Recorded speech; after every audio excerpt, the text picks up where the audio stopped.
Bonsoir, mesdames et messieurs. Bienvenue à la séance ordinaire du Conseil municipal du 3 novembre 2020. Nous sommes encore ce mois-ci en vidéoconférence.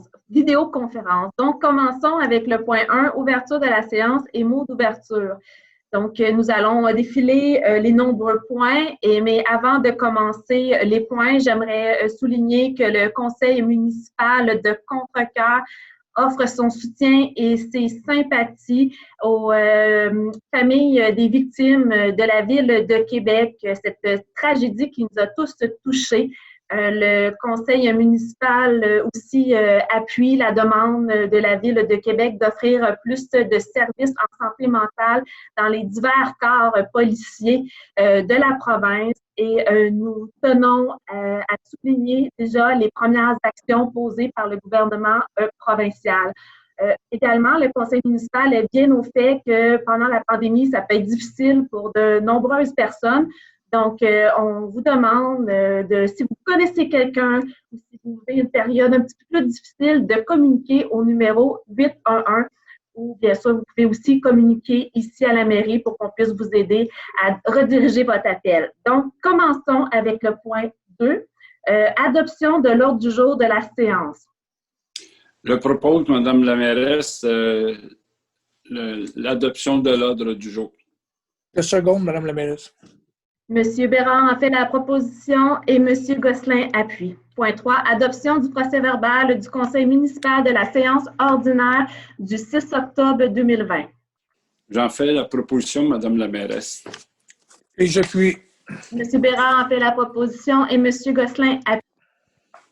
Période de questions sur les sujets prévus à l'ordre du jour. Nous avons personne d'inscrit à ce point. Point 5, correspondance provenant du ministère des Affaires municipales et de l'Habitation. Madame Rioux, pouvez-vous nous faire part des correspondances reçues? Oui, un instant, je vais les afficher. En fait, on a reçu 2 correspondances du ministère des Affaires municipales. La première étant une lettre du ministère des Affaires de l'Habitation. Oui, qui nous annonce l'octroi d'une aide financière pour la ville de Contrecœur de l'ordre de 735 074 $ pour la pandémie de la COVID-19. Donc, ça, c'est la première correspondance. Et la deuxième correspondance du ministère des Affaires municipales concerne la proportion médiane et le facteur comparatif du rôle d'évaluation foncière pour l'exercice financier 2020-2021. Merci.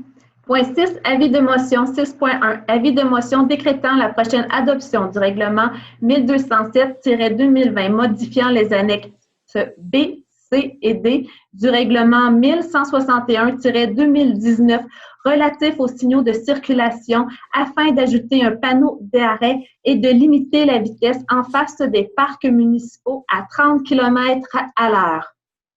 Oui, chers membres du Conseil, j'aimerais donner l'avis de motion et déposer le projet de règlement.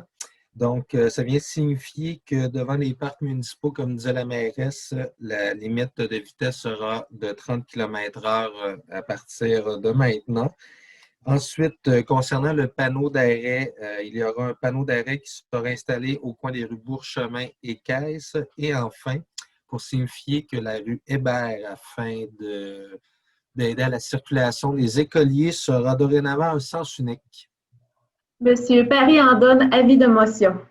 6.2, avis de motion décrétant la prochaine adoption du règlement 1208-2020, modifiant l'article 3 du règlement 1132-2018, entre parenthèses, RM-CTR-205 sur le stationnement hivernal afin de modifier les heures où le stationnement est interdit. Oui, chers membres du Conseil, j'aimerais déposer l'avis de motion et le projet de règlement. Donc, c'est afin d'harmoniser nos heures de stationnement hivernal où il est interdit de stationner avec les autres villes de la MRC. Donc, dorénavant, l'interdiction de stationner passe à minuit au lieu de 2 heures comme il était auparavant. À partir du 1er décembre. Merci de la précision. Donc, M. Paris en donne avis de motion. Point 7, règlement 7.1, dépôt du certificat établissant le résultat de la procédure d'enregistrement des personnes habiles à voter pour le règlement 1203-2020 et 1204-2020. Donc, c'est un dépôt et aucune personne n'est venue signer le registre. Madame la greffière, l'assistante greffière? Tout à fait, on n'a reçu aucune demande. Merci. 7.2, adoption du règlement 1205-2020, modifiant l'article 7 du règlement 919-2011 relatif à la circulation des véhicules hors route sur les chemins municipaux. En fait, la proposition, Madame la mairesse, de modifier l'article 7, comme le titre le dit si bien, relatif à la circulation sur nos chemins municipaux. En fait, la proposition, Madame la mairesse. On reconduit l'entente avec les clubs de motoneige et de VTT. Exactement, notamment sur le rang du ruisseau qui est dans mon district. Donc, je vais appuyer mon collègue. Donc, M. Bérard en fait la proposition et M. Paris appuie. Point 7.3, adoption du règlement adoption du projet de règlement 1206-2020 modifiant le plan de zonage de l'annexe B du règlement de zonage 858-1-2009 afin de remplacer la zone P-103 groupe public par la zone CS1-103 groupe de conservation. Oui, Madame la mairesse, j'aimerais proposer l'adoption du règlement. En fait, c'est pour venir encadrer un terrain qui est situé près de la rue des Ormes et des Mélèzes, un terrain boisé situé près du IGA, pour en faire en fait une zone de conservation afin de protéger cette zone-là pour la pérennité. Donc, M. Hamel fait cette excellente proposition. Et j'appuie. Et M. Drapeau l'appuie, mais soyez assurés que le Conseil est tout unanime sur ce changement de zonage en zone de conservation. Point 8, finances, dépôt des états comparatifs des revenus et des dépenses conformément à l'article 105.4 de la loi sur les cités et les villes. Donc, c'est un dépôt qu'il faut remettre à chaque année au 31 octobre, demandé par le ministère des Affaires municipales et de l'Habitation. 8.2, adoption de la liste des comptes à payer au 29 octobre 2020. Oui, alors, Madame la mairesse, pour la période du mois d'octobre, la liste des comptes à payer est de 710 265 et 71 sous. Alors, je vais proposer l'acceptation puis l'adoption de la liste des comptes à payer. Je vais appuyer mon collègue, M. Doyon, Madame la mairesse. M. Doyon a fait la proposition et M. Hamel appuie. Point 8.3, adoption du budget 2020 de la Régie intermunicipale des services animaliers de la vallée du Richelieu. Oui, alors je vais faire la proposition d'adopter le budget de la Régie intermunicipale. Écoutez, ça représente environ une quote-part de 2 000 $ de plus par année seulement. Sur le montant de l'année dernière. Exactement, oui. Donc, M. Doyon a fait la proposition et j'appuie. M. Drapeau appuie. Point 8.4, adoption du budget 2021 de la Régie intermunicipale de police Richelieu-Saint-Laurent. On fait la proposition, Madame la mairesse. Et j'appuie mon confrère. Donc, M.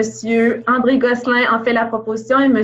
Dominique Doyon appuie. Point 9, gestion du personnel. 9.1, autorisation de signature d'un contrat de travail pour l'embauche d'un directeur général adjoint. Oui, alors, Madame la mairesse, j'aimerais proposer aux membres du Conseil d'accepter la nomination de M. Nicolas Dévé au poste de directeur général adjoint. J'appuie mon collègue, M. Doyon, Madame la mairesse. Donc, M. Doyon a fait la proposition et M. Hamel appuie. 9.2, changement de statut de 2 employés surnuméraires, poste de journalier opérateur à la division des travaux publics. J'en fais la proposition, Madame la mairesse. Ça concerne M. Samuel Lamontagne et Pascal Drouin. Et j'appuie M. Gosselin, Madame la mairesse. M. Gosselin a fait la proposition et M. Bérard appuie. Point 9.4, changement de titre d'une employée cadre au sein du service administratif, trésorerie et ressources humaines. Madame. 9.4, en fait la proposition, Madame la mairesse, de modifier le titre de l'employé cadre. J'appuie. Je pense que vous avez sauté un point, Mme Oui, c'est ça. Changement. L'horticultrice. L'horticultrice, que dans le fond, c'est un poste d'horticulteur, mais qu'on s'entend que c'est une horticultrice. Donc, je tiens l'épicène, donc je l'ai passé trop vite parce qu'on utilise le masculin.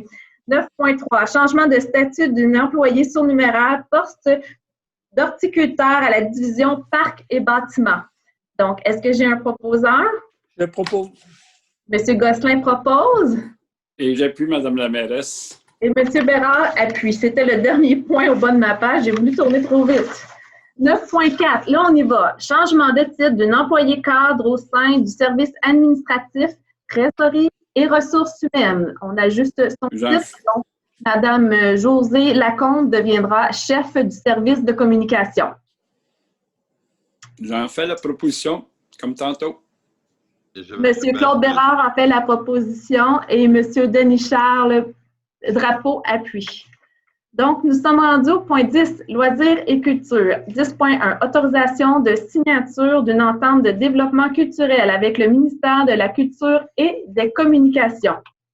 On fait la proposition, Mme la mairesse, c'est pour un montant de 20 000 que le ministère injecte et nous aussi, va faire pareil. Pendant 3 ans. Pour offrir plus d'activités reliées à notre plan d'action qu'on est en train d'élaborer présentement avec la participation citoyenne jusqu'au 17 novembre. Ouais. Donc, M. Gosselin, vous en faites la proposition. Et j'appuie M. Gosselin, Mme la mairesse. Et M. Doyon appuie. Point 11, urbanisme. Dépôt du rapport des permis de construction émis pour le mois d'octobre. M. Drapeau, pouvez-vous nous donner un complément d'information? Oui, bien sûr. Il y a eu 85 permis d'émis pour un montant total de 3 751 418 pour 20 logements. Merci. 11.2. Demande d'approbation d'un certificat d'affichage dans le cadre du PIIA secteur patrimonial pour le 487 rue Saint-Antoine. Oui, il s'agit d'une affiche, d'une enseigne d'identification d'une entreprise, alors qui va être fixée à la colonne sur la façade du bâtiment, justement au 487 rue Saint-Antoine. Qui respecte notre PIA d'affichage. Qui respecte notre PIA d'affichage. Qui respecte le PIA d'affichage sur la rue Saint-Antoine. Absolument. Donc, suite aux recommandations du CCU, je propose l'adoption du règlement. J'appuie En mon fait, collègue. la demande d'approbation d'affichage. Donc, M. Drapeau en fait la proposition et M. Paré appuie. Merci. Point 11.3. Demande de permis de construction dans le cadre du PIA Les Faubourgs du Majestueux pour le 5749 rue Moreau. Écoutez, mon écran est complètement gelé.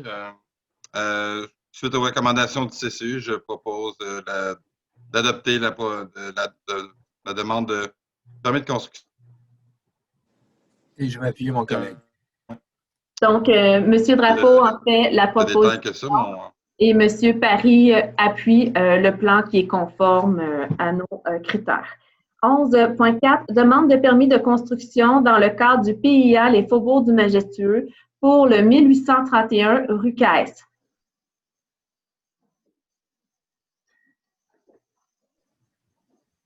Toujours pas de connexion, malheureusement. Ça a bien à donner.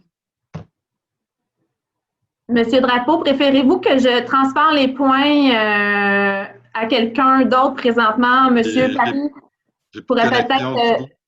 on va vous laisser quand vous allez revenir avec la connexion, juste à nous aviser. Donc, Monsieur Parry, pouvez-vous prendre le relais de Monsieur Drapeau et Monsieur Hamel, ça vous va? Donc, nous allons continuer. 11.3. 11.4, on était rendu là. Oui, donc, écoutez, je vais proposer au conseil d'approuver la demande de permis de construction là, pour la résidence sur la rue Caisse. Parfait. Monsieur Parry en fait la proposition. Appuyez M. Parry, Mme la mairesse. Et M. Hamel appuie. Donc, nous passons au point 11.5, demande de permis de construction dans le cadre du PIA Les Faubourgs du Majestueux pour le 1891 rue d'Auzois. Oui, bon, je suis de retour, en fait, avec ma connexion Internet. D'accord. Alors, bon suite retour. aux recommandations. Pardon?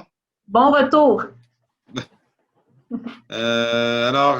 Suite aux recommandations du comité d'urbanisme, il est demandé d'approuver la demande de permis de construction pour la résidence unifamiliale isolée de 2 étages avec un garage attenant à la propriété de l'immeuble situé au 1891 rue d'Auzois. Alors, je propose. Et je vais appuyer. Donc, M. Drapeau a fait la proposition et M. Paris appuie. Le point 11.6, demande de permis de construction dans le cadre du PIA Les Sentiers Boisés de Contrecœur pour le 1358 rue François-Xavier Mayotte. Encore une fois, le comité consultatif d'urbanisme recommande d'approuver la demande de permis de construction d'une maison unifamiliale isolée à 2 étages avec un garage. Alors, je propose. Et j'appuie. Donc, M. Drapeau a fait la proposition et M. Paris appuie. 11.7, demande de permis de construction dans le cadre du PIA Les Sentiers Boisés de Contrecœur pour les adresses du 1358 à 1360 rue Jean-Moreau-Desjardins. Encore une fois, ça a été recommandé par le CCU d'approuver la demande de permis de construction. Alors, je propose de l'adopter. Je vais appuyer mon collègue. Donc, M. Drapeau a fait la proposition et M. Paris appuie. 11.8. Demande de permis de construction dans le cadre du PIA Les Sentiers Boisés de Contrecœur pour le 1382 rue François-Xavier Mayotte. C'est encore recommandé par le CCU d'approuver la demande de permis. Alors, j'ai appuyé à ce niveau-là. Alors, je propose de la recommandation du CCU. Je vais appuyer mon collègue. Donc, M. Denis-Charles Drapeau en fait la proposition et M. Jonathan Paris appuie. Point 12, travaux publics. 12.1. Approbation de travaux supplémentaires à l'appel d'offres 2020-TP-16 concernant la démolition de bâtiments et remise en état de service. Oui, Madame la mairesse, je voudrais proposer l'approbation des travaux supplémentaires. C'est en vue de faire et de terminer la démolition des édifices situés à côté de la mairie. Puisqu'il y a de l'amiante dans les bâtiments, ça engendre des frais supplémentaires de 84 247 $. Donc, j'en fais la proposition. Et j'appuie mon confrère, Madame la mairesse. Monsieur le conseiller Steve Hamel en fait la proposition et Monsieur le conseiller Dominique Doyon appuie. 12.2. Approbation du programme d'aide financière pour l'amélioration du réseau routier municipal du ministère des Transports. J'en fais la proposition, Madame la mairesse. Et j'appuie Madame la mairesse. Donc, M. Gosselin en fait la proposition et M. Bérard appuie de faire une réduction de compte pour aller nommer les rues qui ont été réparées ou avec une nouvelle asphalte afin de pouvoir avoir la subvention de 15 000 $, 15 500. Donc, nous passons ensuite au point 13, assainissement des eaux. 13.1, autorisation de signature, volet 1 du programme pour une protection accrue des ressources d'eau potable. J'en fais la proposition, Madame la Présidente, de faire une demande d'aide financière dans le cadre du volet 1 du PPASEP pour l'analyse de l'eau potable. J'en fais la proposition. J'appuie mon collègue, M. Bérard, Madame la mairesse. Donc, M. Bérard en fait la proposition et M. Hamel appuie. Point 14, service incendie. 14.1, autorisation de dépôt d'une demande d'aide financière dans le cadre du programme d'aide financière pour la formation des pompiers volontaires ou à temps partiel au ministère de la Sécurité publique. Oui, j'en fais la proposition, Madame la mairesse. Et j'appuie mon collègue, M. Doyon, Madame la mairesse. Donc, M. Doyon a fait la proposition et M. Bérard appuie. Nous passons au point 16, bibliothèque, puisqu'au point 15, il n'y a pas de point. Point 16.1, modification du montant accordé à titre de subvention au comité de bénévoles de la bibliothèque municipale. Alors, Madame la mairesse, je propose la subvention accordée de 500 $ annuellement. Je vais appuyer mon collègue. M. Gosselin en fait la proposition et M. Denis-Charles Drapeau appuie le montant de 500 $ pour l'année 2020. 17, administration générale. 17.1, dépôt des déclarations des intérêts pécuniaires des membres du conseil municipal. Donc, présentement, Mme Rioux a reçu 6 déclarations pécuniaires et il y aura la 7e qui sera déposée au mois de décembre, le 1er décembre 2020. Donc, merci, c'est un dépôt. 17.2, attribution d'une aide financière à la garde côtière auxiliaire canadienne pour le service de patrouille sur le fleuve. Oui, alors Madame la mairesse, je propose aux membres du conseil d'approuver une subvention de 1 000 $ pour la surveillance là, dans les eaux aux alentours de Contrecoeur. Et j'appuie la demande, la proposition de mon collègue. Donc, M. Doyon en fait la proposition et M. Gosselin appuie. Nous passons au point 17.3, renouvellement du contrat d'assurance responsabilité pour la protection de la réputation et de la vie privée des élus et des hauts fonctionnaires et d'assurance responsabilité pénale en matière de santé et de sécurité. Oui, alors Madame la mairesse, je propose aux membres du conseil d'approuver cette demande. En fait, c'est un regroupement d'achats avec l'UMQ. J'appuie mon collègue du district 4, Madame la mairesse. Donc, M. Doyon en fait la proposition et M. Hamel appuie. 17.4, versement d'une commandite au Centre d'action bénévole pour l'organisation de la Guignolée 2020. Alors, Madame la mairesse, je propose un montant de 2 500 $. Et j'appuie Madame la mairesse. Donc, M. André Gosselin en fait la proposition et M. Bérard appuie. 17.5, versement d'une commandite à la coopérative de solidarité santé de Contrecoeur pour la tenue d'une vaccination contre la grippe saisonnière. Madame la Présidente, je propose de verser à la coop de solidarité santé 1 000 $ pour, comme vous avez dit, contre la grippe saisonnière au bénéfice de la population de Contrecoeur. J'en fais la proposition, Madame la mairesse. Et j'appuie avec plaisir. Donc, M. Bérard en fait la proposition et M. Gosselin appuie la demande de subvention de la coopérative de solidarité santé de Contrecoeur, auquel il y a 4 partenaires dans les différentes dates au mois de novembre et une date au mois de décembre des cliniques de vaccination qui auront lieu au centre multifonctionnel, donc en collaboration avec la coopérative santé solidarité de Contrecoeur, la ville de Contrecoeur, la pharmacie Brunet et la pharmacie Uniprix. Donc, 17.4, versement d'une... C'est fait. 17.6, nous allons à la demande au ministère des Transports pour la plantation d'arbres en bordure de l'autoroute 30. Oui, j'aimerais proposer au conseil là, d'écrire une demande au ministère des Transports pour que ceux-ci plantent des arbres le long de l'autoroute 30 là, sur leurs emprises là, près de nos zones résidentielles afin de réduire l'impact du bruit de l'autoroute pour les résidents de notre secteur, comme ils l'ont fait à différents endroits déjà entre Sorel et Varennes. Je vais appuyer mon collègue district 1, c'est Madame la Donc, mairesse. M. Paris en fait la proposition et M. Drapeau appuie. Point 18, sujet divers, il n'y a pas de point. Nous passons au point 19, période des questions. Donc, M. Laporte, voulez-vous me faire la lecture des questions reçues? Avec plaisir, Madame la mairesse. Donc, premier sujet, la rue industrielle. Considérant cette rue terminée, considérant le montant emprunté pour la confection par la Ville, considérant les comptes de taxes à être produits pour l'année 2021, est-ce que la Ville produira la facture aux riverains pour cette rue pour l'année 2020 comme la loi le prévoit?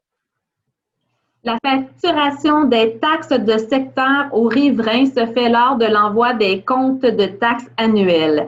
Le financement du règlement d'emprunt pour la rue industrielle aura lieu en décembre 2020. Donc, les riverains seront taxés en 2021 pour ce règlement d'emprunt. Autre question, Mme la mairesse, sur le transport en commun ARTM.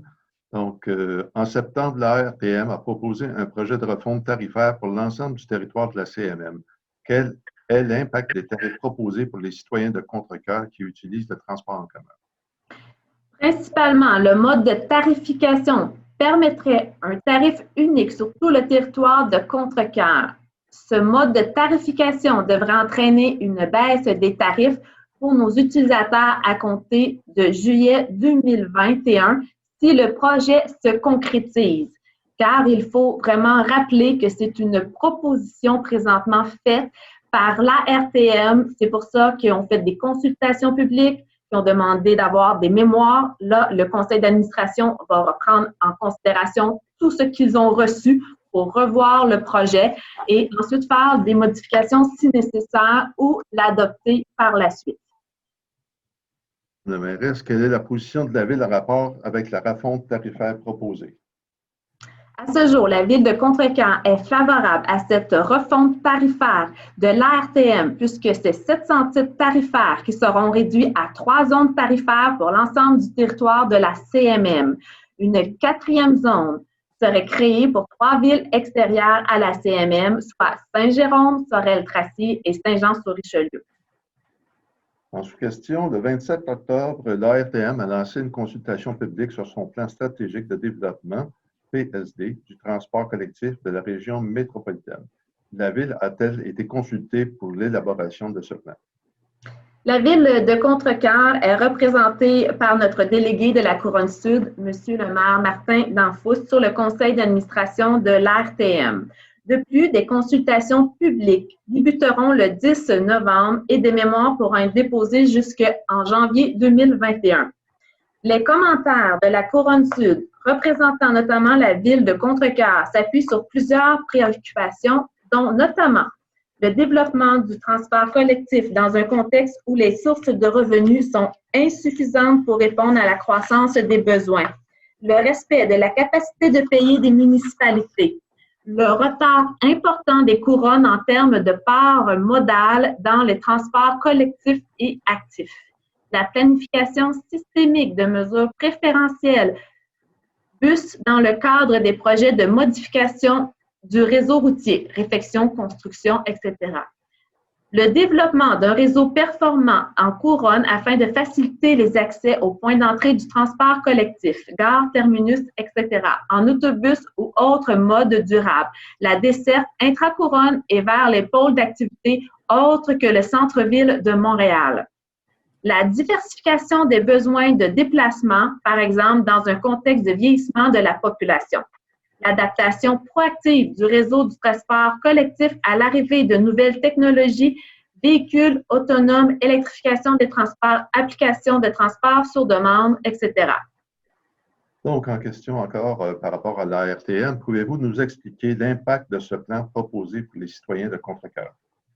Présentement, il n'y a aucun impact puisque ce plan n'est pas adopté par l'ARTM, qui est sous la responsabilité du MTQ et qui, lui, fera assurément ses recommandations concernant ce projet de plan stratégique de développement du transport et s'assurera que son déploiement respecte la capacité de payer des contribuables avant de le soumettre à l'Assemblée nationale pour adoption.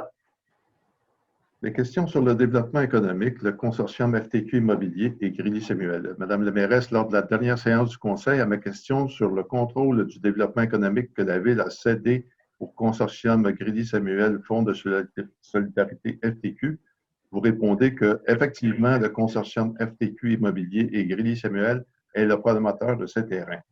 Selon ce que je comprends, ce consortium est non seulement le promoteur, il en est le propriétaire, le promoteur, le développeur et le constructeur. Est-ce bien le cas? C'est bien le cas. La Ville de Contrecœur a vendu les terrains au consortium Grilly-Samuel et au Fonds immobilier de solidarité FTQ. En quoi consiste l'entente avec Grilly-Samuel? Il n'y a pas d'entente avec Samuel FTQ Immobilier. Quelle est la superficie totale des terrains industriels et commerciaux que la Ville a vendus à ce consortium? 3 414 187,80 mètres carrés. 0,8. On va enlever le 0 à la fin. Comment la Ville justifiait-elle en 2015 la vente de tous ces terrains au même consortium? Les décisions prises par le Conseil de vendre les terrains l'ont été par des informations connues sur le développement du projet du port de Montréal à ce moment, ainsi que la venue potentielle de l'entrepôt régional de Costco, qui ne s'est pas concrétisé, et d'autres démarches auprès d'investisseurs potentiels. À quel prix la Ville a-t-elle vendu ces terrains en 2015? 2 64 681, ce qui représente la valeur marchande à cette époque. Quelle est la valeur marchande approximative de ces terrains en 2020? 7 353 016 est la valeur uniformisée au rôle d'évaluation. La Ville possède-t-elle encore des terrains à vocation industrielle ou commerciale dans ce secteur? La Ville est propriétaire d'un lot sur la Montée-Lapierre. Lorsque la Ville a voulu procéder à l'expropriation des terrains de la ferme Ménamar en 2015, quel était le rôle du consortium Grilly-Samuel par rapport à ces terrains?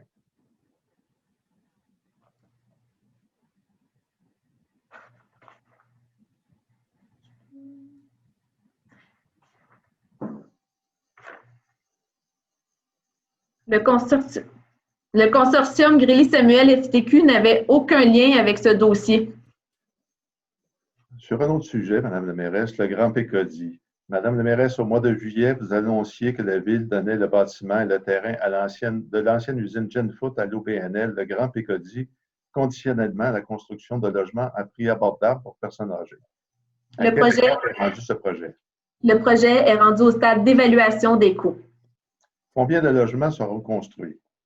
Il est prévu la construction de 35 à 40 logements. Quel est le coût estimé du projet? Le projet est en cours d'évaluation par le Grand Pécody avec l'aide de groupes ressources techniques. Avec ce que vous connaissez du projet, avec ce concept de la réalisation de projets semblables dans d'autres villes, croyez-vous que la Ville aura à prendre d'autres engagements financiers directs ou indirects pour rendre possible la conversion de Genfoot en habitation pour aînés? Pour le moment, il n'y a pas d'aide supplémentaire prévue dans ce dossier. L'OBNL, le Grand Pécody, vous a-t-elle fait part qu'éventuellement la Ville aurait probablement à prendre d'autres engagements financiers directs ou indirects pour rendre possible la réalisation du projet? Pour le moment, il n'y a aucune demande supplémentaire d'engagement dans ce dossier. Dans une autre ordre d'idée, Mme la mairesse, est-ce que l'échéancier d'adoption des prévisions budgétaires 2021 est arrêté et quelle est la date d'adoption? Donc, un avis de motion sera déposé à la séance du 1er décembre 2020 et l'adoption des prévisions budgétaires aura lieu à la séance extraordinaire du 8 décembre 2020. Dans un autre ordre d'idée, est-ce qu'il existe un plan directeur d'aménagement pour le parc Pécody?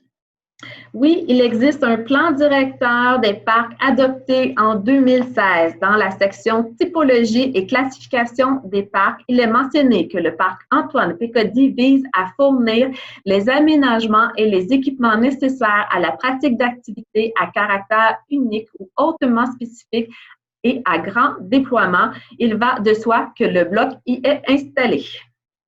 Si oui, la récente installation d'un bloc à grimper dans le prolongement de la rue des Ormes, y était-il prévu?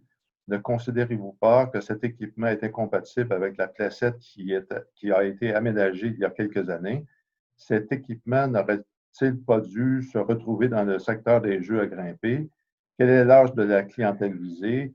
Est-ce que cet équipement nécessite la supervision de parents? Le bloc à grimper n'est pas installé à l'endroit d'un prolongement de cette rue figurant dans le plan directeur des parcs. Nous considérons que l'emplacement de la placette permet une socialisation et un espace de récupération. Retour au calme. Après une activité physique due à la clientèle visée, il est préférable d'être près de la maison des jeunes et non près d'une zone attirant une plus jeune clientèle. En effet, l'escalade de blocs est une activité recommandée aux enfants de 12 ans et plus. Avant cet âge, il est recommandé de ne pas grimper jusqu'en haut des murs et les enfants doivent être supervisés en tout temps. Nous exigeons un ratio minimum d'un adulte pour 2 enfants. Qu'advient-il si ce même parent accompagne 2 enfants, disons qu'un dans les jeux d'eau et l'autre dans le mur d'escalade? Nous avons totalement confiance en la gestion parentale des gens pour ce genre de situation qui arrive souvent avec des enfants d'âge différents qui ne sont pas attirés par les mêmes choses, les mêmes activités, les mêmes intérêts. Nous n'avons pas d'autres questions, Mme la mairesse. Merci, M. Laporte, pour la lecture des questions. Donc, nous sommes rendus au point 20. Parole aux membres du Conseil. Donc, Jonathan? M. Paris? Écoutez, moi, je veux juste remercier les gens qui nous ont écoutés en vidéo dans le confort de leur maison jusqu'à la fin. J'espère que vous allez continuer de nous écouter tant aussi longtemps qu'on va être en séance virtuelle. C'est la meilleure façon d'obtenir des informations de la part de votre conseil municipal. Donc, je vous remercie. Monsieur Claude Bérard, District 2. Oui, mais c'est la même chose un peu que dans la même direction que Jonathan. Je remercie les gens, comme quand ils venaient à la salle du conseil, d'être présents sur le web pour nous écouter. Puis aussi d'avoir une pensée pour nos vétérans qui ont été aux guerres dans le passé. Ayons une pensée pour eux autres, c'est important aussi. Puis tous les gens qui vivent dans cette pandémie difficilement, ayons une pensée pour eux autres aussi. C'est beau. Monsieur Hamel, District 3. Oui, je voudrais lancer une invitation à nos citoyens. En fait, l'Halloween étant maintenant derrière nous, on va rapidement passer en mode Noël. Beaucoup vont commencer à faire des achats pour les cadeaux, pour les fêtes dans les prochains jours, dans les prochaines semaines. Vous êtes tous très au fait des difficultés des entreprises en ce moment. Donc, moi, je voudrais vous lancer l'invitation d'acheter vos cadeaux locaux.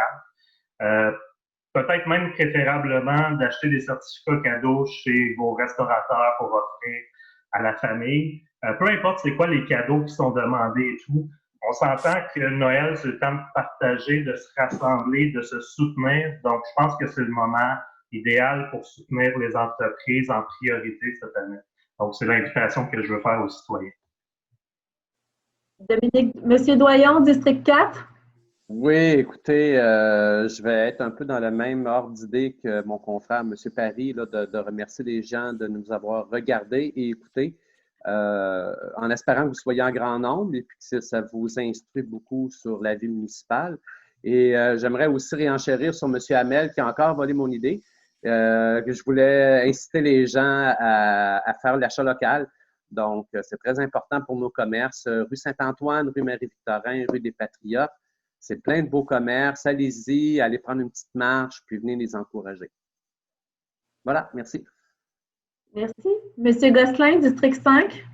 Oui, bien, une pensée aussi pour le mois de novembre, le Movember, pour ceux qui ont été affligés par le cancer de la prostate.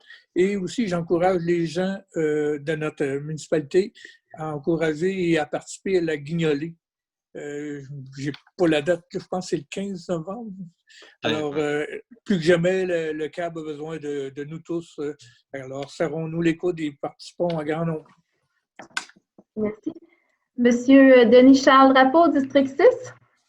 Oui, bien, je remercie les gens qui ont pris la peine d'écouter cette vidéo et pour l'intérêt pour les affaires municipales, en fait.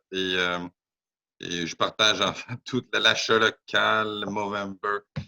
Bref, vous avez tous des bons mots. Je suis tout le temps le dernier à parler, donc je vous souhaite une bonne fin de soirée. Donc, je suis bien contente que le mouvement November a été mentionné. Sinon, j'aurais demandé à l'un de vous de le souligner. L'achat local, c'est l'ensemble du conseil municipal qui le répète constamment que c'est vraiment important, que c'est le temps de s'entraider, de se soutenir. Et également, oui, la guignolée, c'est vraiment important de donner avec cœur, avec grande générosité, Donc, ça va être le 15 novembre. Ça va se faire cette année. Les gens n'iront pas chez vous. Vous allez devoir vous déplacer avec votre voiture au centre multifonctionnel et des gens vont prendre vos denrées dans vos valises en toute sécurité. Donc, on vous invite à suivre vraiment les informations qui vont continuer d'être disponibles sur la page Facebook. Également, je voudrais souligner que c'est la grande semaine des tout-petits du 15 novembre au 21 novembre. Donc, les tout-petits et vos frères et sœurs un peu plus vieux et même vos parents, vous êtes invités à visionner, à participer, parce que ça va être interactif au spectacle de Fredo le magicien le 20 novembre. Donc, ça va être quelque chose de fort intéressant.